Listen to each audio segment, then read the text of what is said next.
Purchase a list today at www.mykeys.com.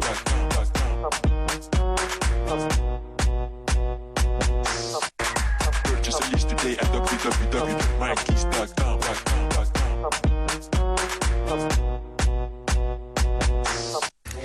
di leen jaajëfal bu baax a baax ci taaxirlu bi nee naa leen samedi bi dina xumbute dagan ndax Ali Mandione dafa xam lu muy def te mën ko lool macha allah dina leen wéttali ci seen biir kër laata nag samedi di dikk dañuy desandi ci suba teel ñu toll ci alxamisu bésum tey ma fàttali ni rek tous les jeudis dañuy am le développement personnel en compagnie de professeur Danfakha l'actualité au quotidien de la matinale suba teel li nga xamante ni mooy que nul n'en ignore borom tàmbalil ak cawarte di Mouhamed Diop dina dikk ak ñun ci que nul n'en ignore économie Bintaba savoir vivre savoir être ki nga xamante ni mooy Rokhaya Dieng alors ma tàmbale nuyoo bi rek ak tàmbalil ak cawarte yow la kon bon comme mën nga ko attribuer kay nu may def tey ce matin daal da ngaa jël tendance ma xam nga andil ma problème di ma ruube daal waaye noonu baax na donc maa ngi lay nuyu Asma di nuyu téléspectateur Subatel yëpp di nuyu Paasan di nuyu sunu gan Matar di nuyu également professeur c'est vrai que ni jeudi bi nag y a que du lourd hein. Ouais, quand même. Des sujets très intéressants et que dañuy am envie à chaque fois di teew parce que li ñuy jëlee ci professeur rek déjà c'est extraordinaire donc bu ñu ci yokkee leen bon voilà day gën rek pour téléspectateurs yi ak pour ñun. li gën moo ñu fi bàyyi ndaxte téléspectateur u Sen TV mérito nañ ko kon nag professeur Danfakha noo def. Bonjour Asma. Bonjour. Kontaan naa di nekk ak yéen comme tous les jeudis et tous les mardis. Macha allah. Et Pa Assane, bonjour. Mohamed. ñu ngi ziar. Et j'ai vu que c'est un collègue en fait. Voilà, c'est un collègue en fait qui est votre invité aujourd'hui. Bah ouais, c'est un professeur. Il enseigne les mathématiques. Absolument. Ah parfait. Voilà, donc c'est une très bonne chose. Je donc, comprends mieux. Voilà, donc en fait on est entre collègues aujourd'hui. Machallah. Alors. Et bonjour également aux téléspectateurs. Bonjour à vous, bonjour Papa Sansek, bismillahir rahmanir rahim. waaw lu tax nga bëgg di ko këf tamit. ah duma ko këf.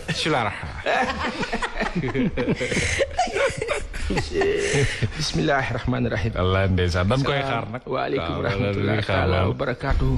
ay waay yal na yàlla saxal jàmm Sénégal. amiin yal na yàlla saxal jàmm Sénégal. amiin yaa rabbi yal na yàlla saxal jàmm Sénégal. allahumma amiin yal na yàlla wàcc dal yërmande barke. amiin yal na yàlla def juboo. ak àndandoo. allahumma amiin nuyu nañu Cheikh Makhtar mi toog di gan.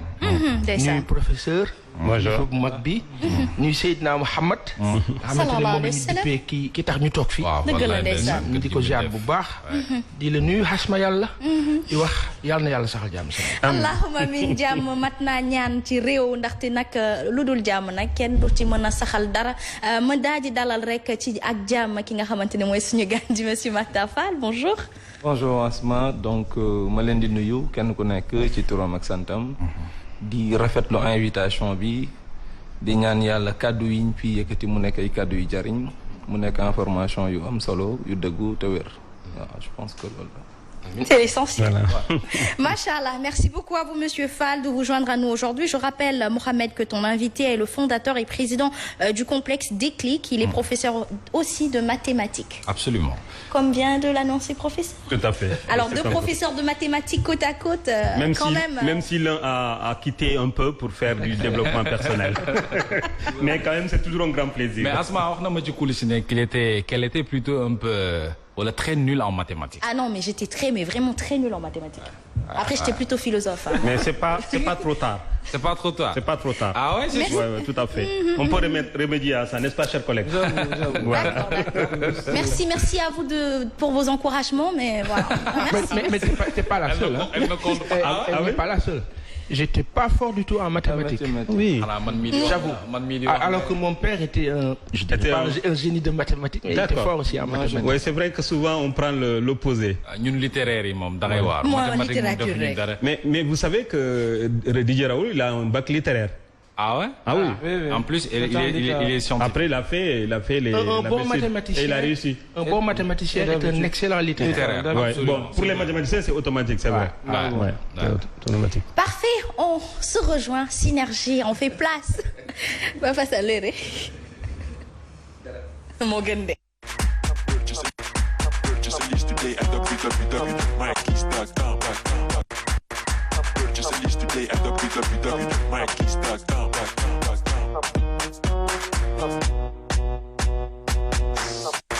Purchase a list today at www.mykeys.com.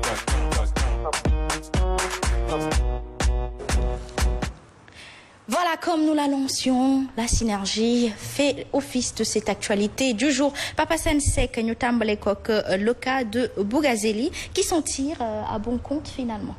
Oui, information boobu génn na démb. ci daanaka ci ngoon gi.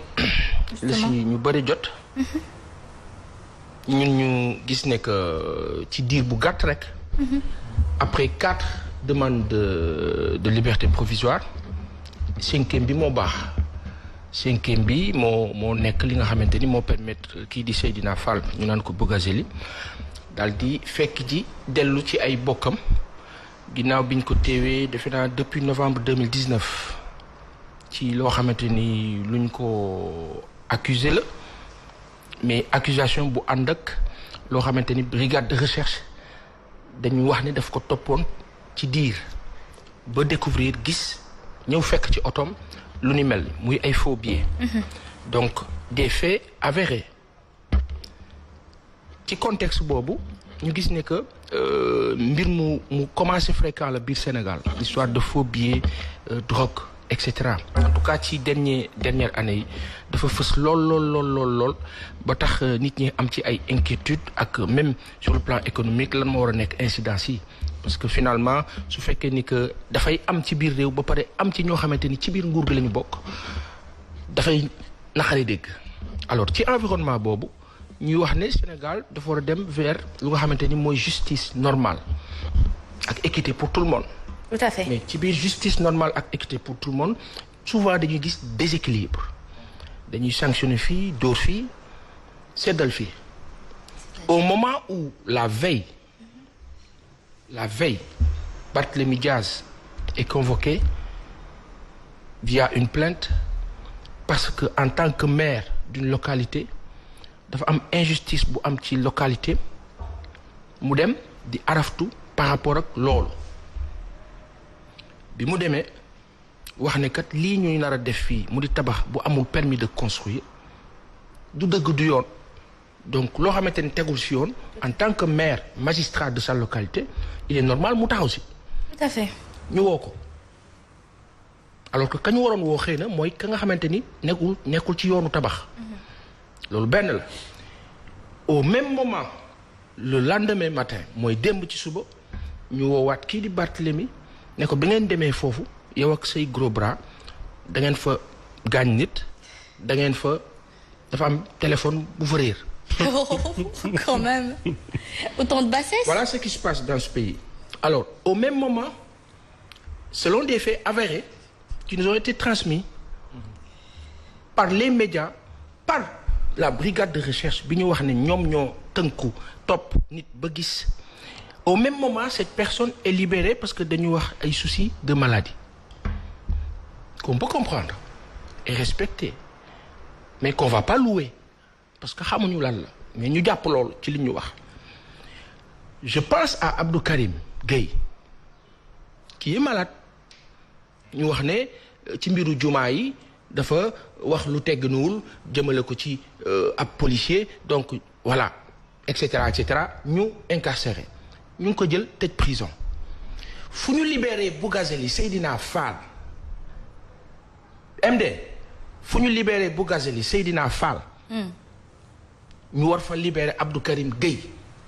Après est-ce que c'est le même contexte Papa Assane bërki démb police bi wala sécurité publique dem na fekk ji Assane Diouf quel que soit le fait mais police am na nu muy duggee kër nit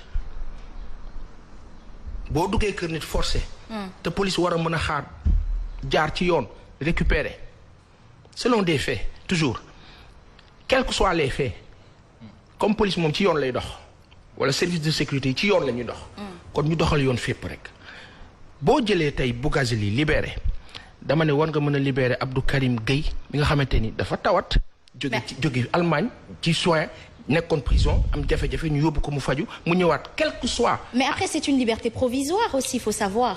Alpha ou bêta. Oui. Mais les faits sont tellement graves. Tout à fait. On souhaite la liberté à tout le monde. Seydina Fall Bougazelli di sunu mag sunu kilifa yàlla na yàlla sàmm ko ci kaw fan wu gudd wér donkaasi gi ak jaboot ga barkeel. allahumma amiin moom askanam. amiin mais dama bëgg a wax rek ne. ci contexte bi ñu toll ak li ñu bëgg réew mi doxee ko boo defee loolu au même moment nga teg injustice bu ni mel mais le soir il s'est passé des faits et c'est un amas de frustration sociale buy dal ci kaw réew mi du dëgg. Mohamed Diop. alors man bon li matoon a wax paasan wax na ko en tout cas ci contexte bi ñu nekk am na ñu naan impunité la am na ñu naan peut-être ci dëkk ku ma am ndey ak ku ma amul ndey la ñu nekk mais man fi may waxee Asma surtout et très rapidement mooy kilifa yi nga xam si dañuy dugg ci loxoor nañu ñuy dimbali ngir yàlla. aussi surtout ci ñi nga xamante ni fare nañu peut-être ak pouvoir nga doon kilifa Moustapha Cissé Lo waxoon na ko fi bëri na ci ay kilifa yi mbubboo kilifa moo xam député nga moo xam maire nga wala yor nga ndombal tànk ci réew mi am nga privilège yi yenn ci ay citoyens amul amaana sax di jël seen xaalis yow di contribuer ci ñu lay fay ngay dem di dugg ci yeneen yu nga xamante ne nii dañ lay fekk ci loxo ci poste dafa ñaaw. dafa ñaaw. dafa ñaaw en fait man fa laay waxee. donc après ku ci nekk sa dund la mais dund bu nga xamante ni yow moomuloo sa bopp tey jii nii kilifa nga ci réew mi dañu lay dégg nga dem def ay mbir après tu vas mettre très mal à l'aise ki nga xamante ni peut-être voilà moom ci moom ngay làqatu soi-disant. pour que am privilège ëllëg mooy buñ la tëjee kaso nga génn. encore une fois nañu xam ne ñi nekk ci kaso yi te ñu sàcc ginaar wala ñu sàcc xar. ña nga fay croupir il y a ay 8 ans wala 10 ans kenn jugé wu leen. justement yow nag malheureusement ci liñ lay toppee sax du ay faux billets rek de. inculpation yi du ay faux billets rek de. ay flagrant délit ngi ci ay tentative de corruption. ay mais affaire yu grave après quelques mois ñu bàyyi la nga génn soi-disant da nga feebar bon. Voilà, ainsi va le Sénégal. Alors, en tant que député, professeur, en tant que représentant du peuple, est-ce qu'on se doit de nuire au peuple? Non, loolu mënu kenn xel mënu ko nangu mais man li ma bëgg a wax ci affaire bi c'est que Macky Sall ak gouvernement bi ak juge yi yëpp dañuy tooñ waa Sénégal dañuy tooñ te li nga xam ne def nañu ko teguñu ko fenn parce que kii lu mu def lu mu néew diggante 5 ans juróom at ba perpétuité ba faw donc mënuñu toog ay quelque temps rek ñu koy bàyyi di wax ne dafa feebar mais bu mu doon def njaaxum yooyu dafa feebaroon donc man franchement loolu je pense que lu ñaaw la dañ ko war a ñaawlu c'est erreur la ci Macky Sall parce que dafay mel ni da ngay dox ngay jël bale di fomp sa trace yi c'est-à-dire que ëllëg ci biir kenn du mun a retenir lu baax ci yow lii dafay brouiller complètement image am vraiment c'est décevant, c'est triste, c'est pitoyable. C'est le développement personnel qui parle. Parole à notre invité. Monsieur Fall. Oh, très bien. Je pense que pour répondre à la question Bobo, je pense que c'est quelque chose de simple. Parce qu'il faut comprendre que dëkk daam nuñ koy yoree et que c'est très important. Tout à fait. Li ñu déceler, c'est une injustice encore parmi tant d'autres. Loolu dafa yomb seetlu. Parce que bu fekkee on parle de liberté provisoire que c'est pas une liberté. Cela veut dire boo doon wër ku am liberté provisoire delluwaat ci prison bi peut-être tu vas pas trouver. Donc c'est une manière encore d'arnaquer la population de parler de liberté provisoire. Mais bu rombee liberté provisoire kan lañu jox liberté provisoire c'est pas un monsieur Fall qui est à côté qui travaille seul qui est dans le privé. bu def ay faux billets wala mu sàcc non. Ça c'est un député. Élu par le peuple. Payé par le peuple, subventionné par le peuple. Donc peuple bi sax moo ko dëkkal. dëgg la. maanaam crédibilité bi mu am c'est le peuple qui lui a donné ça. En revanche qu'est-ce qu'on voit moom mooy ñëwaat nuire ce peuple-là. Il ne devait même pas être puni comme l'autre la personne lambda qui est là. loolu mooy première chose. Donc bosam moo waroon a gën a tar daal. moo waroon gën a tar. Encore nag deux choses depuis que Macky Sall est là on a dit que il ne punit jamais ceux qui sont à ses côtés. Ça devait être peut-être une preuve ou bien peut-être j'allais appeler ça démenti. Pour montrer que quand un tel scandale en quelque sorte donc est décelé devant nous que ni ñun dañuy jël matuwaay yi ci war mais ce qu'on a vu ce que vous avez décelé et que tout le monde l'a vu mooy que ni injustice boobu noonu mooy continuer te gis nga Montesquieu dafay wax lu am solo mu ne y a pas de plus cruelle tyrannie que celle qui se joue sous l'ombre des lois par les couleurs de la justice maanaam gis nga nit ñi révolte yi nga gis nii yëpp c'est-à-dire c'est cette batterie là de plainte cette batterie d'amertume qu'ils ont moo commencé di extérioriser. Justement Papa Sane Seck ñu des ba tey rek ci mbirum Bougazelli waaye dafa doy waar la. Je suis aux anges. d'entendre ça. Je suis aux anges quand j'entends un enseignant parler. Justement. xam nga lu tax il parle avec pédagogie. et c'est plus limpide encore. donc kii déglu. léegi moom au-delà d'apprendre d'être informé dana jàng merci. et alors président Macky Sall en 2012 ñu gis ko ni moom bokkoon na ci ñi doon campagne ne képp ku fi tooñ moom digganteem am Karim Wade ak li ko wàccee ci nguuru président Wade aussi lii la woon li mu nekkee di def ni moom moo toogoon revendiquer ko ne déedéet yoon dafa war a am tey ñuy gis ne ni nguuram nekkul di doxal yoon selon nos constats est-ce que tamit doyul waar. c'est exécrable c'est ça le terme c'est une catastrophe xam nga dañ nekk ci dëkk boo xamante ni démb am na ku ma ne vraiment téléphone allo wax ba pare tu critiques trop. mën na ko yow man mu tuuti mii ak ñi ne ci réew mi ñëpp di wax yow bu ngeen déglu majorité bi li ñuy wax xanaa. c'est pas nous la majorité vous n'avez mais qu'est-ce que grand yow il y a 5 ans. 6 ans 7 ans yow daawoo waxee nii. grand yaa ngi may xool. dëgg la daawoo waxee nii lu tax au bout de 5-6 ans après nga mën a métamorphoser wu bay tenir discours boo xamante ni yow y a 5-6 ans da nga nekkoon opposant contre diw. tout à fait. ça c'est une forme d'hypocrisie notoire qui fait mal aux gens. ñu koy encaisser day by day di ko jël xoolal di muy metti na. ngeen ñuy romb di ñu snobé du ngeen ñu wuyu téléphone. du ngeen buñ leen invité ci sunu ay plateau du ngeen ñëw parce que da ngeen naan ñooñu mooy loolu dem ci plateau yi leen neex. peut-être ils sont réfractaires avec une politique de désinformation immonde et méchante.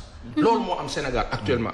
alors qu'est-ce qu'on doit faire ñu wax sunu kilifa yi au-delà nag de li ñu metteeg yépp yéen a ñu yilif dem leen nag ak yërmande. ak tuuti lii. parce que nit la loo am doole nag war nga mën a am lii. nga bàyyi nit ñi xel sur le cas de Bougazelli c'est pas correct comprendre ñu à moins que ñu wax ñu lu leer ñu mën a comprendre parce que mënul nekk Abdou Karim Gueye nañ ko libérer ak Assane Diouf ak keneen ak keneen maintenant après pousser les gens à plus d'exemplarité par rapport aux actes mais quand vous continuez à frustrer les gens. Parfait. mais la réaction elle est comme on veut. Parfait, on va parler de santé ba tey rek ci l'OMS Papa Sane qui se dédie sur l'essai clinique de l'hydroxychloroquine. Professeur est là. Ah j'adore, c'est parfait que je vous ai tous les deux. Absolument, voilà. C'est magnifique. Professeur est là. Ouais. Et je pense que nañ nangul OMS lenn. C'est grave de reconnaître son erreur. Et justement. Et c'est scientifique aussi. Quand la science dit un Raoul dit ñoom professeur Seydi yi nekk fii wax avec même un courrier envoyé à l'OMS pour dire que ñoom dañuy continuer que dañuy dem dans un sens et cetera mais ça waay OMS s'ils sont des professionnels de science logiquement dañuy gis ne que kat au bout de quelques jours on s'est rendu compte que affaire bi dafa am effet positif donc on l'admet finalement on se dédie ñu def rewind.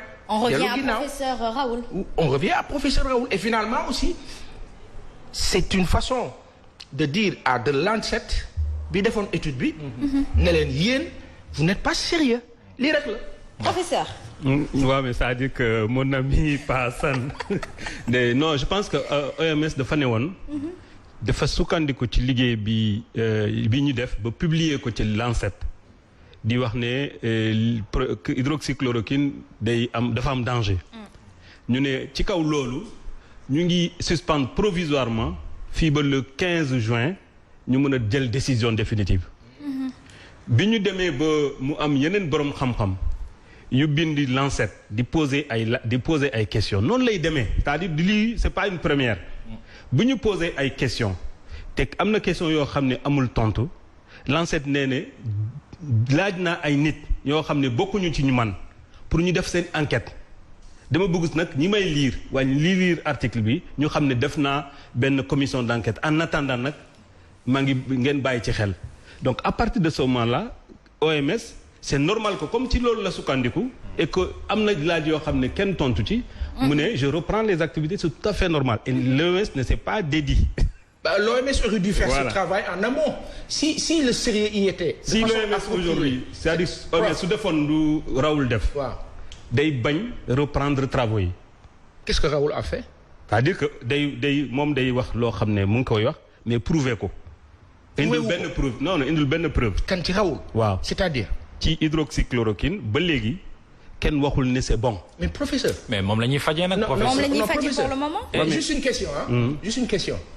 Aujourd'hui X personne est malade. On se dit ok on va le soigner. ñu ñëw def benn affaire doxul. beneen affaire doxul. ñu ne attention kooku wàll na diw ak diw ak diw. ñu jékki gis ñaar seen cas commencé grave. ñu def au bout de 2 3 4 5 une semaine kenn ki daal di ñàkk bakkanam ñu dawlaat tuuti ñeneen ñuy wàll am ci ñaar ñeneen ñu ñàkk seen bakkan affaire bi compliqué un professeur qui sort de nulle part qui s'appelle Raoul IHU de Marseille qui dit non am naa solution laata sax muy wax ñu araftu ko mu daal di ne bon am na ñu nekk sama biir dëkk faj naa leen nii ak nii ak nii ak nii ñu tàng xamlu ñu dawal tuuti. ñooñu Raoul di faj. mu ne hydroxychloroquine je travaille avec la chloroquine.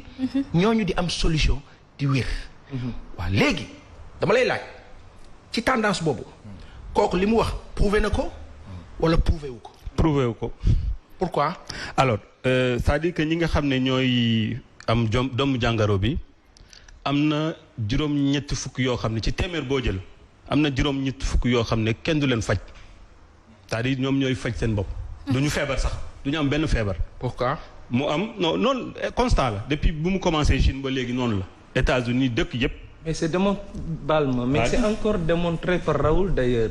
waaw 40 à 70% de cette population là. est déjà immunisée contre cette. waaw c'est-à-dire c'est même démontré par Raoul. mais xam nga le grand souci qu'on a. est-ce que je peux terminer. bien sûr c'est-à-dire que 80 yi boo jëlee téeméer yi 80 yi. ñoom ñooy wër seen bopp duñ sax feebar. am na li nga xam ne mooy 15 yi maanaam fukk ak juróom yi ñoom ñooy am feebar yoo xam ne mun nañ leen faj parce que feebar yi compliqué wul mu am 5% juróom yi mais Sénégal benn la boo xoolee téeméer boo jël benn la ñoom dañuy am li nga xam ne moom mooy difficulté respiratoire. wala ay pneumonie yooyu mooy problème mais ñi si des yëpp kenn faju leen. parce que problème virus bi dinañ ci ñëw peut-être ci kanam. problème virus bi mooy kenn mënu ko gis. dafa tuut tellement que kenn mënu ko gis. de sorte que boo ko bëggee laal. il faut nga reyaale cellules yi muy dugg. D'accord, parfait. Mais en ce moment, jusque là, j'ai envie de l'interpeller. L'hydroxychloroquine a calmé. Je ne sais pas si vous me le permettez. Allez-y. Ok, permettez. Donc, moi, je voulais expliquer en fait 2 ou 3 choses. Sur de telles situations, dafa am lu ñuy observer xam nga ñun on n'est pas des spécialistes en award, on n'est pas des médecins. Mais li arab di wax aqlu sarih maanaam xel bu sell. Cette connaissance transversale là qui te permet de pouvoir étudier une situation diagnostiquer loolu nit ñi am nañ ko. Maanaam on n'est pas des spécialistes, on n'est pas des médecins, des docteurs, etc. Li nga wax ni mooy bon sens. Exactement, le bon sens nous permet de faire une petite statistique si vous me le permettez madame. Juste xam nga lan moo gën a doy waar ci OMS. Parce que nous, on a été sidérés, on a été offusqués de voir un certain Raoul, qui semblait être un messie, entre guillemets, qui a trouvé plus ou moins une solution bonne ou pas. Première réaction, c'est qu'il a été tellement flingué qu'on ne pouvait pas comprendre. Le président malgache en est un autre exemple. À chaque fois qu'on parle de solution, tout le monde vous tire dessus. Benen bi mooy, ce que les gens doivent se demander, c'est que la maladie là, elle est nouvelle. Yow am nga un patient bu ñëw sa hôpital moom dafa am coronavirus mais monsieur kooku nan lañ koy def n'est-ce pas le médecin en tant que tel il essaye de trouver des solutions sama bopp day metti mu utal ko garabu bopp buy metti dama am symptôme bi mu utal ko garabu symptôme boobu kan moo ko wax que ni il avait le droit de le faire ou que ce qu'il fait là n'aggrave pas la maladie loolu mooy première chose si quelqu'un d'autre alors arrive à trouver une solution wala mu proposer ce qui est bizarre d'ailleurs c'est que lui il n'a pas utilisé trop de communication il a utilisé des preuves palpables avec des essais Parfait. sur plus de 4000 sujets et il a fait des résultats palpables. Sur 5000 Parfait. personnes, Merci, il parvient Mohamed. à trouver la solution pour 4000 personnes. Je ne Mohamed. fais que l'ordre de preuve. La Pardon, définition je voulais de dire la que tu preuve. d'accord, waaw, parfait. mu wax ak Mais juste Parfait. un mot, man, juste un mot. Moi, je pense que l'OMS, quand même, quoi qu'on puisse dire, l'OMS dafa faillir. loolu moo fi ne. parce que fi ñu ko doon xaaree faillite boobu may wax fi ñu ko doon xaaree maanaam fekk ñu ko fa kii asma. et puis vous parlez sax de professeur Raoul man j'ai juste envie dans ce cas de figure de féliciter notre professeur à nous. Seydi. Le professeur Seydi. Parfait. qui a refusé quand même. Parfait. bañ a topp OMS ci kaw digal bi mu ñu joxoon ci de ne pas utiliser l'hydroxychloroquine. et que loolu la en fait il faut que ñu itam ñu gëm suñu bopp. La diversité Ouais, tout à fait. des points de vue est excellent. Merci professeur. Ouais. Mais surtout brièvement. ajouter benn affaire bu ndaw rek c'est que hydroxychloroquine wala chloroquine. Oui. du Raoul moo ko ñi ko proposé. chinois yi ñoo ko ñi ko def. te fépp ci àdduna. médecins yi kenn mënu leen mais le tere. problème qui se pose nag kenn mënu leen tere. Professeur waaw Asma waaw c'est-à-dire kenn mënul tere. oui ma pas Hassan. Asma li waa ji doon wax may ma ko. waaw kenn mënul tere médecin. mu faj nu mu yaakaar ne noonu la war a fajee. problème bii am mooy wax bi débat bi warul woon génn ci biti. En un mot. c'est-à-dire que warul woon génn ci biti parce que du moom rek mooy def loolu. Parfait. mais du loo xam ne comme loo xam ne kenn amu ci preuve scientifique ne lu marché la dañ koy tenter rek. Très brièvement ñàkk Papa pexe Sane. ma ne waaw professeur. waaw ñu jaar si xaw ma beneen raw point. dalaa neex wala neexu la dama ne. professeur bu nga dégg dëgg. waaw dëgg nag kenn amul monopole. waaw wante li ñu gis ñun. bi mbir mi taree France ak feneen lu tax français yi am ci une partie ne dañuy porter plainte Emmanuel Macron parce que dafa sàggan ba sunu ay bokk yu bëri France daal di ñàkk seen bakken moment bi rawul di am solution bu dee loolu du preuve professeur dinaa ñëwaat nga jàngal merci beaucoup merci D'accord. ñu jàll ci beneen ponk bi Papa Sane mu nekk la marmite chaude la grande révolte contre le couvre-feu. yal na yàlla seddal affaire yi. Allahumma amiin ya rabbi. yal na yàlla seddal affaire yi yal na yàlla Amiin, seddal ko amiin. parce que alpha ou bêta kenn du taal suñu dëkk.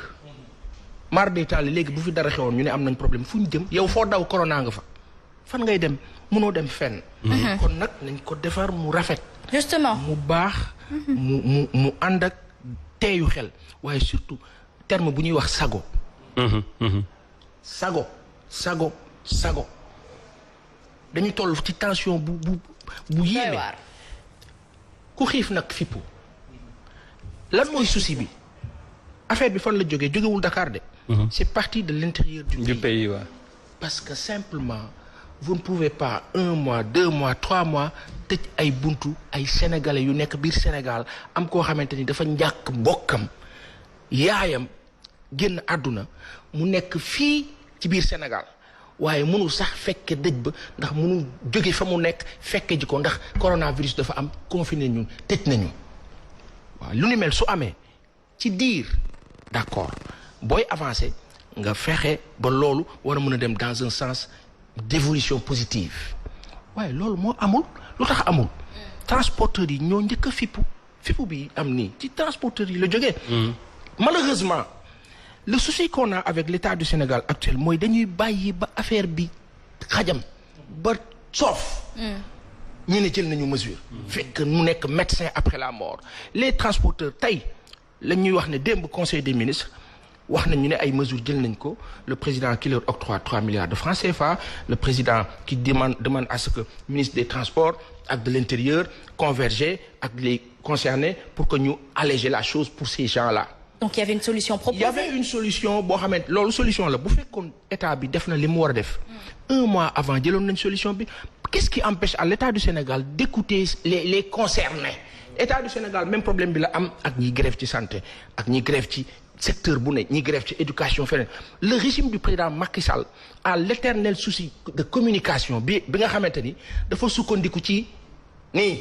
mais papa ak ñëkk ak mer ak bañ a déglu nit ñi ak jaay doole du doxal réew. donc conséquences yi mooy les gens vont s'opposer fippu jaxase dëkk bi lan ngay def da ngay rey ñëpp mënoo rey ñëpp. mais Papa Sane à un moment donné aussi bi transporteurs yi di def seen grève Mohamed ak bi président di am réactivité je pense que pour une fois on peut lui admettre qu'il a eu une réactivité face à la problématique. Asma c'est pas un problème de réactivité xam nga réactivité mooy lan. parce que tamit feebar bi bëgg ñëpp la bett tamit. Papa Sane Asma yàlla. waaw feebar bi bu ñu bettee bu ñu dawalee weeru yàlla. waaw bu ñu dawalee weer.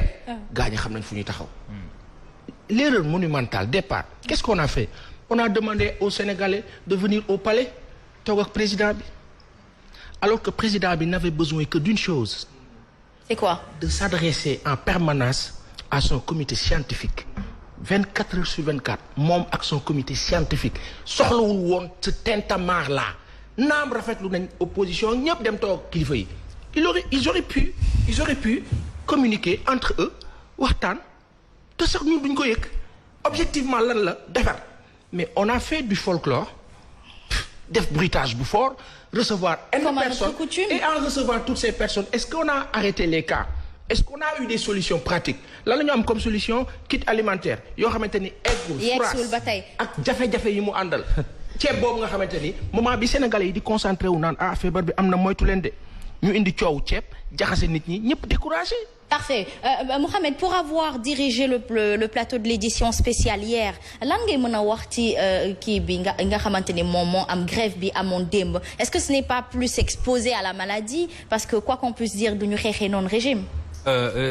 Asma démb Dakar ak tund yu ko wër yëpp cin buy baax la amul woon benn ruq bu sedd donc am na ñuy wax ne tension sociale nanu ko maytu donte sax ñu ngi ci crise sanitaire tension sociale ci réew baaxul li mu mën a andi dafa bari et il faut que c'est le moment quand même d'inviter le gouvernement du Sénégal d'appeler le chef de l'État quand même à prendre des mesures par rapport ak préoccupation ndaw yi nga xamante ne nii tey am nañu ko ba mu jaral leen di génn braver couvre-feu 22h 23h jëm ca kaw di manifester et puis un peu partout Dakar Kaolack Mbour Thiès un peu partout Tamba donc loolu aussi dañ ci war a andi une solution d'urgence parce que tamit affaire bi day doon lu nga xam te ni su boobaa mën na dégénérer juste envie encore une fois Asma de féliciter le groupe des médias parce que hier on était le seul à faire le direct te chaque jour moo ko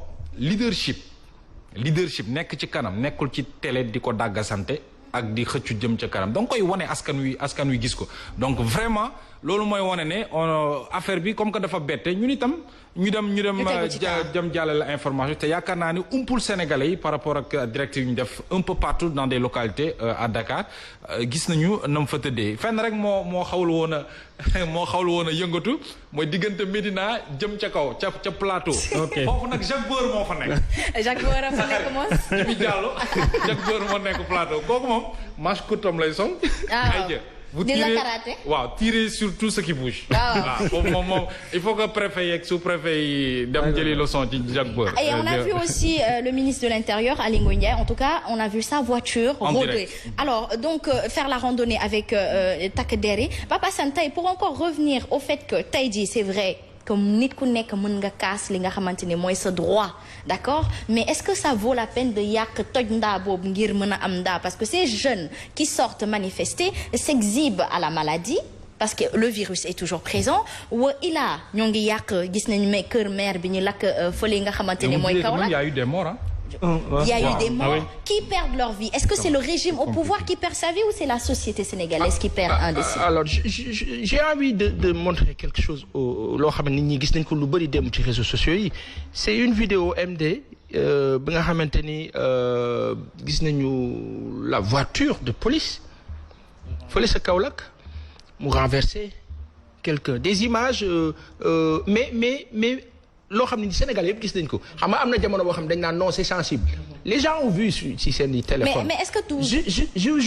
juste illustration la contexte bi ñu nekk aujourd'hui personne ne va demander à un seul Sénégalais de faire quoi que ce soit dans le sens de jaxase dëkk bi il faut ñu apaiser il faut ñu dalal mais sooy dalal góom la da ngay wone fësal ne lii moo xew wante lii du dëgg du yoon nañ def nii pour bañ lii amaat sens boobu la ñuy waxee mooy que tey quand par exemple une voiture une personne l'élégance l'élégance asma élégance xam nga mooy lan mooy nit ku la woon gannaaw di daw kooku mënatoo ko def dara ku wane ginnaaw di daw un enfant de 23 ans lañ ñu wax.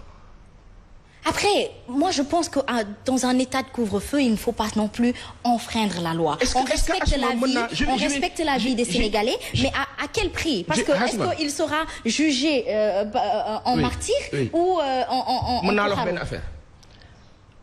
Braver enfreindre la loi. Braver la loi ak enfreindre bokkul dafa am nuance. xam nga lu nuance leen wutale. xam leen wutale. enfreindre mooy yow newuloo si yoon. braver révolte la loolu mooy nuance bi mooy que tey mënuñu nekk ci environnement la libération de Bougazeli moo yee fitna bi a été une communication chaotique. C'est-à-dire que moment bi nit ñi sonn jaaxle am jafe-jafe mais nga xamante ni tey jàpp nga ay nit am na ñoo xamante ni ñii doon manifester am nañ ci ñoo xam ne dañoo am ay bokk ci biir prison yi gars yi di toog di dégg ñu ne leen diwkat bu baax donc finalement du dara gars yi jékki-jékki gis ne kat am na koo xam ne jox nañ ko 4000 mètres carrés fële ci littoral bi muy def lu ko neex sans autorisation sans permis kat demoon di lijjanti loolu nangam ak yeneen xasma ci fi ñu toll nii nit ñi jóguñu di bañ couvre-feu. léegi couvre-feu bi ma dama bëgg comprendre lan lañ ciy bañ. couvre-feu bi nit ñi di bañ conséquence lu nu dajalee lu bare la. comme lan maanaam benn genre lassitude la. lassitude bi dafa am lu ko waral lu mu àndal loo xamante ni dafa diis ci kaw nit ñi léegi loolu nguur bi moom dafa waroon nekk kuy anticiper xam nga anticiper mooy lan xam nga luy anticiper. MD am anticiper. mooy juste aller vers l'essentiel. Parfait. mooy juste. faire de sorte que sénégalais yi comprendre ne que fi ñuy dund dafa dangereux dafa am pandémie bu am donc foog ñu jéem a def ay sacrifice mais bu may def sacrifice nga ma koy laaj yow mi ma yilif faw yeewu nga servir d'exemple et de modèle boo ko wanewul dafay jëfewoo ko dafay poser problème ma tëj fenn le couvre-feu dama gëm ne que tey du loo xam ni dañ ko war a dindi dañ ko war a alléger tout à fait nañu yóbbu couvre-feu bi 23 heures minuit boutiquier bi nga xamante ni mu ngi ci 2 mètres carrés wala 3 mètres di faraan foofu mën ci tàngaay bi mën dékku tàngaay bi diggante minuit ba 4 heures du matin wala 5 heures. Tout à fait. 5 heures jàpp 6 heures mu préparer ubbi boutique am naka noonu ñi nekk dans la promiscuité dëkk ci ay xat-xat ay kër yu xat dajaloo nekk une grande famille te mënuñu tàngaay boobu dajaloo ak xiif sawaay lii rek lay jur. Aïcha mu nekkoon actualité di leen jaajëfal bu baax a baax ñëpp yaakaar naa ni le sujet d'aujourd'hui va toucher tout le monde aura l'opportunité de s'exprimer mais en attendant nous allons faire place à Que nul n'en ignore on retrouve tout de suite Mohamed Diop. dafa fay.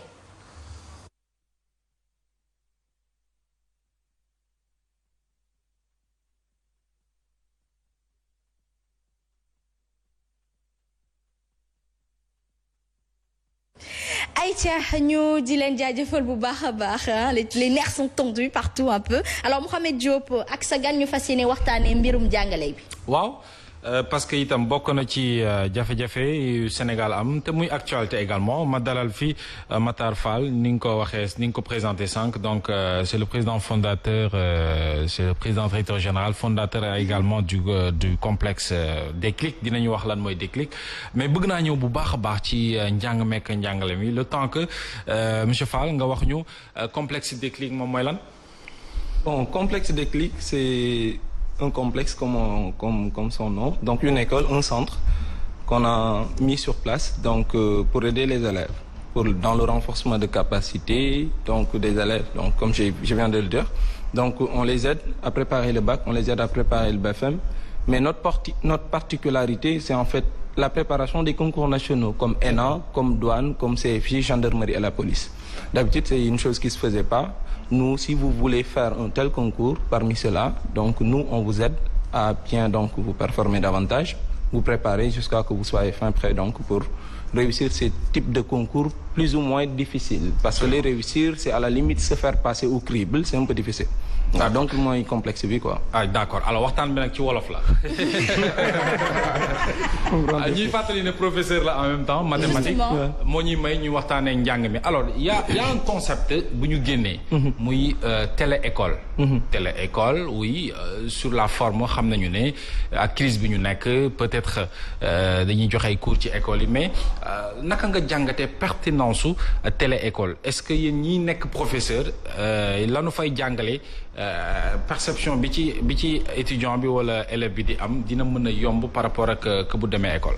Très bien donc mu nekk question bu importante d'abord mooy le fait que ñuy jóge ci benn système di dem ci beneen système sans se préparer loolu dafa nekk un grand défaut. Premièrement mooy quand on a parlé du e-learning en quelque sorte donc télé-école le premier problème qu'on a c'est que tout le Sénégal tous les élèves du Sénégal n'ont pas d'abord accès à l'électricité d'abord avant de parler même de l'internet etc. Loolu mooy première chose. Et maintenant si tout le monde avait l'accès est-ce que li télé-école di servir ak un cours physique et direct benn la réponse est nettement non loolu ñëpp ko xam parce que ce qu'on est en train de faire au niveau des télés ce qu'on est en train de faire au niveau donc des de Zoom etc. ok c'est des choses qui existaient déjà amul chapitre booy jël ci jàngale lu dul ça a déjà existé amul chapitre booy jël ci jàngale lu dul ni boo duggee YouTube di nga fa fekk un excellent professeur qui en a fait une mamelle de vidéo waaye est-ce que la perception est la même la réponse est non loolu ñëpp ko xam parce que xale bi nga xamante ni dafay toog muy seetaan télé perception bi muy am bokkul ak mu toog di def cours ak profam directement wala mu nekk à l'école ou après la virgule le prof sait si l'élève a compris ou pas fële c'est plus ou moins ñëw def sa numéro ou bien nga def sa par exemple ce spectacle nga dem comment l'élève va percevoir l'information est-ce qu'il a compris est-ce qu'il n'a pas compris c'est tout un problème le Sénégal en quelque sorte n'est pas encore préparé pour du e-learning je parle même pas des jeunes des enfants nga xamante ni plus ou moins adolescents et tout mais même mag yi def formation en ligne tu as un master physique donc que tu as fait direct avec des cours normaux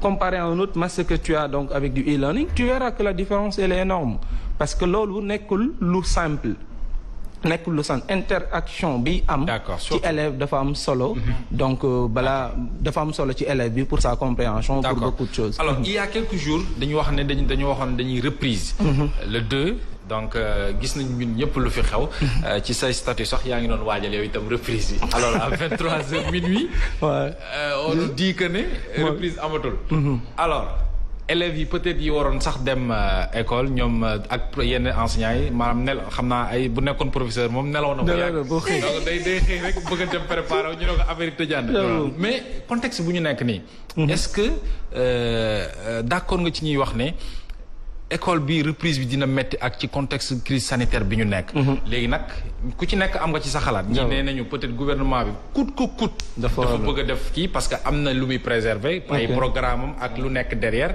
ñeneen ñi ne c'est sacrifier les étudiants wala les élèves et que vous avez des élèves ak yu mel lan ban position nga ci taxawee question bu importante là comme je viens de le dire donc merci je rappelle que bokk nga ci ñu ma informé tard la nuit pour que peut-être moo waraloon peut-être daw ma école le lendemain donc merci pour cette information oui parce que j'avais fait un statut pour dire que donc je compte commencer mes cours reprendre mes activités dès demain alors que c'est dernièrement qu'il m'a informé pour ainsi vous dire l'impréparation et aussi ce que disait Idrissa Seck ce qui est important Macky peut mais il peut peu mais c'est ça qui est vrai en fait maanaam mën na waaye li mu mën moo néew li mu mën moo néew lool parce que on peut pas comprendre une décision aussi grande que la reprise de l'éducation la reprise donc des enseignements pour pratiquement ce qui concerne 95 000 enseignants je rappelle ñoom ñoo nekk ci enseignement les élèves ils tournent autour de 3 500 000 les 1 500 000 étaient concernés par la reprise ñooñu ñëpp ñu war a effectuer reprise boobu qu'ils reçoivent l'information 23h pratiquement 22h 20h 21h la veille loolu c'est quelque chose d'énorme en fait li koy waral nag dafa am lu am solo mooy gis nga un problème pour nga mën ko régler il faut un bon ciblage au lieu de cibler le problème le gouvernement a l'habitude de cibler la population, d'arnaquer la population, de leur donner donc une mauvaise information. Je veux dire, quand on a un problème, l'État débarque d'habitude avec une cargaison de promesses. Mais à l'arrivée, c'est un conglomérat d'avaries impropre à la consommation. Les fruits ne tiennent jamais la promesse des fleurs. Madame, li ma bëgg a wax foofu mooy ñoom li ñuy diggee bu problème amee rek dañuy yàkkamti lool ñëw dalal sa xel yow dalal sama xel dalal xelu keneen avant même de connaître le problème. loolu mooy première chose bi ñuy def léegi bu demee ba ne këtt ni jonn nag ñoom ñu mujjee teg lenge yi parce que dañuy jaaxle ci lu bari. donc dañoo manqué préparation. mais loolu mooy seen loolu c'est en fait loolu mooy li gën a néew li nit mën a xam ci gouvernement bi mooy de l'impréparation ak aussi ñàkk mën-mën bi nekk ci ñoom. loolu c'est boo ko xoolee ci yenn mbir yi da ngay mujjee daf lay jaaxal. gis nga je vais un peu de manière très ramassée parler de chaque situation vous savez par exemple vous marchez ici vous ne portez pas de masque les gendarmes les policiers vont vous prendre mais attends demandez-moi où est-ce qu'ils vont vous amener ils vont vous amener dans des ñuuf là où vous allez trouver encore 30 ou 40 personnes venant d'horizons différents qui n'ont pas de masque et on vous entasse c'est quoi pourquoi le port des masques c'est pour que pandémie bi mu bañ a propager wu est-ce que ça c'est pas une meilleure manière de propager la maladie oui vous dites que vous interdisez donc les transports tout ça déplacement bi vous l'interdisez on est d'accord professeurs yi ne ñoom dañoo war a jàngale ji nga leen waa kay vous venez Liberté 6 Liberté 5 on était combien là-bas presque 1500 professeurs même la distanciation n'était pas respectée les mesures n'étaient pas prises démb j'ai été sidéré quand je regardais donc l'émission de Moussa Diop qui était chargé plus ou moins du transport des élèves et enseignants. Directeur général Dem Dik. Exactement, directeur général donc de Dakar Dem Dik, qui était dans des querelles de strapontin et de sinécure avec le porte-parole donc du ministère de l'Éducation, Mohamed Diagne. Donc ku nekk di jiñ sa morom la responsabilité de cet échec-là pour juste vous dire que c'est cette gestion lacunaire à géométrie variable mooy impacté wu ci xale yi mooy impacté wu ci jàng bi mooy impacté wu pratiquement si lépp lu li ngay gis ni yëpp. D'accord. point boo jël je dis dafay nekk nag quand un jeune il est dans ce pays-là et qu'il est informé moom mu dem ba benn moment boo xamante ni vous le voyez faire du n'importe quoi passez-moi l'expression il est important que parmi ces vidéos montrées là il y a eu un jeune qui disait que dañoo sonn ci couvre-feu bi ba ma gëjee yor 100 francs yu ma moomal sama bopp mais attends cette information là elle est importante donc vous sentez dans ces actes que lui il ne fait que de la réaction et on ne parle pas de réaction s'il n'y a pas d'action c'est quoi l'action c'est de nous mettre dans une situation vaudevillesque au sens inquiétant du terme sonn nañu gars yi ñàkk nañu xaalis nekk ci situation yu difficile tout en respectant des règles plus ou moins difficiles plus ou moins faciles mooy plus ou moins difficile j'allais dire mooy couvre-feu etc. mais imagine des règles comme ne pas faire usage de faux billets imaginez des règles comme ne pas voler des terrains ñu mënul respecter règles boobu ñoom ñooy mujjee nekk dans des situations meilleures que qui respectaient les règles les plus contraignantes du genre couche-toi à 20h. C'est-à-dire que rentre, arrête ton travail. Tu travailles dans un restaurant, tu ne travailles plus. Moi, je vous dis. D'accord. Tu travailles dans un restaurant, d'habitude. Allez dans tous les restaurants. Et vous savez, le Sénégal, combien aujourd'hui on est fast-food. Mais allez-y dans les fast-food. Pour un personnel de 20 personnes, de 20, on est maintenant à 9 ou on est maintenant à 5. Parce que le soir, les gens, ils ne travaillent plus. Juste pour vous dire, pour essayer donc revenir sur le point là. Ce qu'on note encore, c'est un pilotage lacunaire à géométrie variable des gens yoo xamante ni de l'impréparation tout le temps il essaie toujours dalal xelu nit ñi bu problème amee rek ñu ne on a pris des mesures on a déboursé de l'argent personne ne va voir on va faire des thermoflash au niveau des écoles que personne n'a vu on va faire donc des gels hydroalcooliques pour donc les élèves et pour les professeurs que personne ne va voir. Donc la communication mensongère qu'on a l'habitude donc de nous faire avaler comme des couleuvres, c'est ça qui pose problème. Hein. Alors juste une dernière question avant ma leen di jox Asma.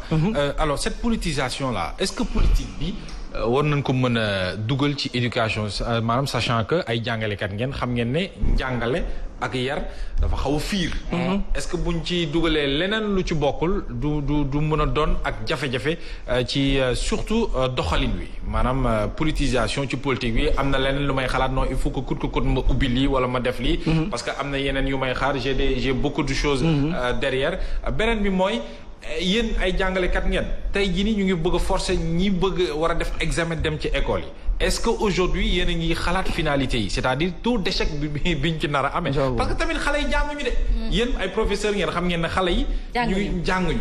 couvre-feu bi déjà ñu ngi ci kër yi ñu ngi vaquer ci yeneen occupation est-ce que yéen a ngi xalaat au terme justement de tout cela qu'on puisse avoir quand même un taux d'échec assez conséquent par rapport à cette situation. Très bien donc je pense que loolu nga wax mooy peut-être la première situation à déceler très simple loolu nga wax moom. du jaas comme on dit en wolof du jaas luy am lay nekk mais nag dafa am solo ñuy comprendre en fait lan mooy indi loolu gis nga taux d'échec beeg le fait que l'État a un programme genre on ne va jamais faire une année blanche il faut que les parents aussi soient au courant de ça quelle que soit la donne gis nga jàng dafa am chronologie vous vous demandez pourquoi depuis enfance depuis Jules Ferry qu'on apprend 9 mois et on prend une pause pratiquement ou bien les grandes vacances donc de 3 mois vous vous demandez vous posez cette question parce que psychologiquement parce que scientifiquement c'est démontré que on a besoin de quelques parcelles de temps pour se reposer et reprendre les cours loolu mooy première chose mais aussi il est démontré que imaginez nous sommes pratiquement à 2 voire 3 mois de pause si je peux l'appeler comme ça qu'on le veuille ou pas ça va impacter l'éducation des enfants parce que jàng chaîne la rek bu ci benn daggee à cause d'une maladie à cause d'une grande pause à cause d'une léthargie lu mu ci mënti nekk ça va impacter. mais en tant que professeur aujourd'hui tey jii nii comme nee nañu ñoom bañ nañu li nga xamante ni mooy année blanche bëgguñu ko échec année bii nii ci éducation bi gis nañu aussi am na ay établissements yoo xamante ni jot nañ def seen 2e trimestre pour les enfants pour les classes d'examen est-ce qu'il ne faudrait pas xaar ba ay septembre am nañu ko proposé woon defal leen examen reprendre le coaching éducatif ba tax ne xale yi dinañ pare ngir mën a léegi nag def examen yooyu noonu jàll classe supérieure waaye ci yeneen classes yi ñu suqandikoo ci composition yi wala note ak résultat des compositions et des devoirs en classe daal di leen jàllale ci beneen classe supérieure. Ce que voulais-je dire sur ça la première chose mooy que organisation d'un examen n'est que la partie visible de l'iceberg. C'est la dernière chose.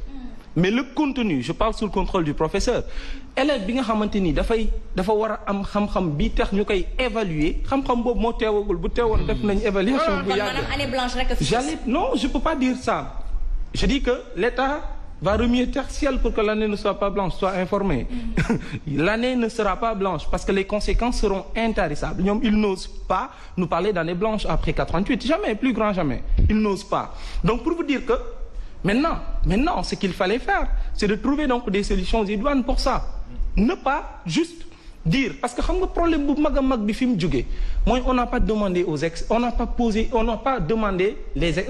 en fait on leur a pas demandé aux personnes qu'il faut effectivement c'est-à-dire da ngay gis que ni on informe les experts et c'est ça qui est malheureux.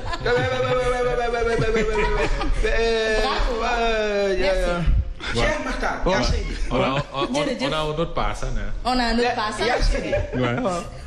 yal na yàlla sàmm la fay la. amiin sa fan. daa kontaan nii ba kii la lay daa kontaan. xam nga li mu wax. dëgg du maasu fen te du romb nopp. te day seddal xol bu baax. parce que moom rek ay bay jaaw nag. dëgg day seddal xol bu rafet. dama ne li nga wax. dëgg la. xam nga li mu wax mooy lan. on ne consulte pas les experts. au Sénégal de 2012. à 2020. expert bi ñuy consulter. mooy expert bi bokk APR. wala jege président Macky Sall. te nag en général dañu remarqué ni il n'y a pas les gens qu'il faut à la place qu'il faut. mais pas ça experts yi ko jege est-ce que ñu ngi koy gis. est-ce que président ci boppam sax mu ngi leen gis. déggoo ma de dama ne. waaw. président. waaw expert bu ko jege moom. waaw ku ko gisul jege woo ko. voilà.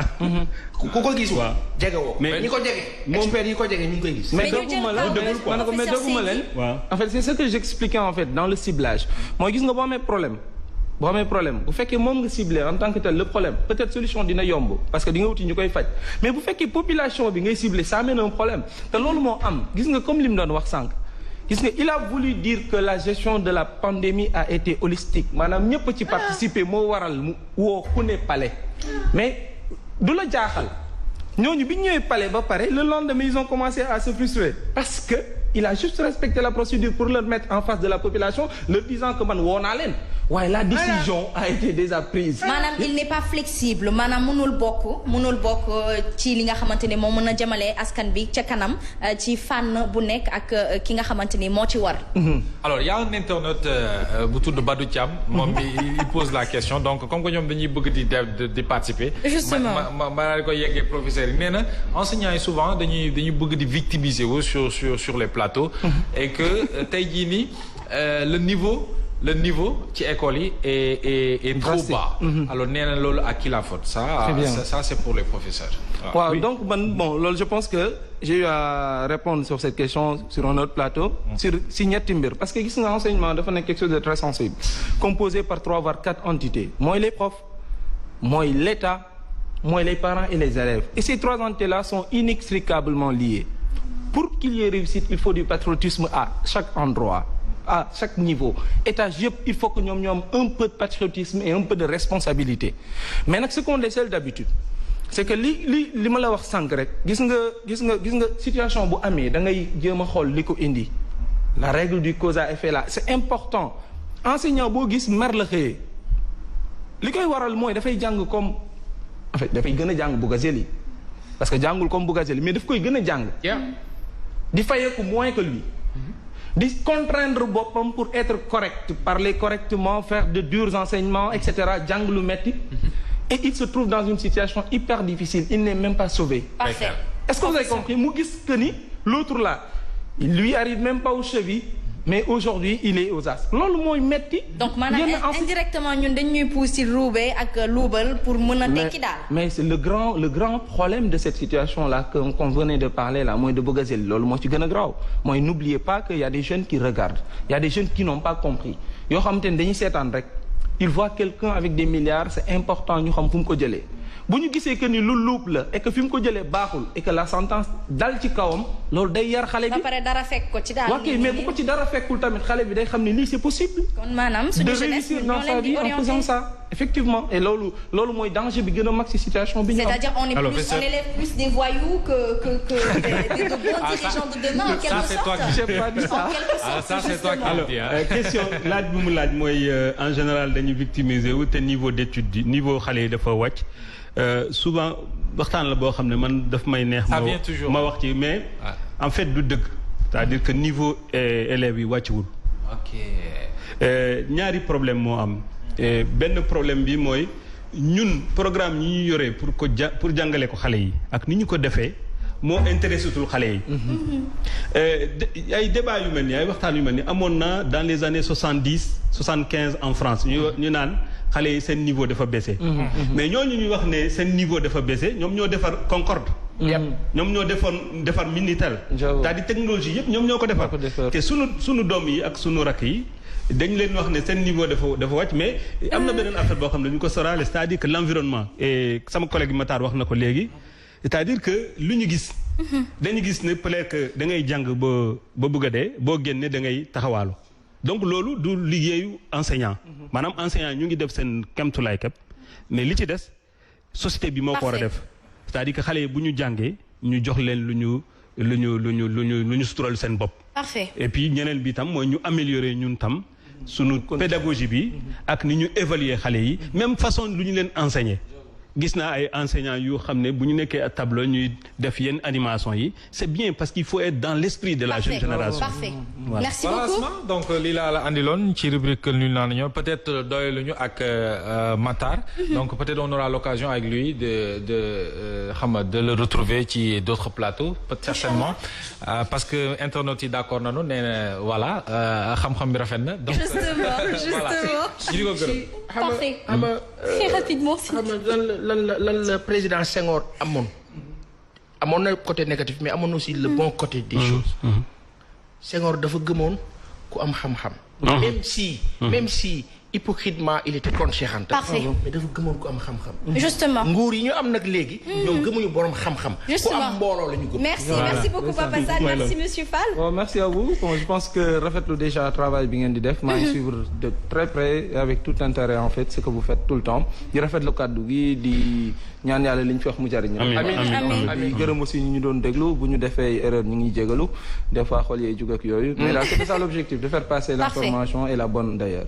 merci beaucoup à vous alors Papa Sane damay dellu si point bi nga xamante ni mooy le jeune chevauché en quelque sorte. renversé par inutilement alors beaucoup ne comprennent pas dama ne bu fekkee ni takk deer yi nga xam ne ni boo wàccee ci tali lii moo la ciy fekk dee wala ñàkk yooyu yaay ñàkk da ngay fexe ba góorgóorlu ba bu fekkee ni dafa am looy kaas nga tegu ci yoon te protéger sa bopp kenn waxul ne policiers yi bu ñu fiiree kenn war nañ ko rey c'est tout à fait normal on ne justifie pas on ne plaide pour personne on dit tout simplement que société ak askanu Sénégal moom moo ñu ñor ba tax ne ñor gi mu ñu ñor ñu sàmm leen moo ñu gënal ñoom ñuy kaas droit ba ñàkk ci seen bakkan alors j'espère que ça a été clair. sur le fait je pense que li ñuy def kooku moom.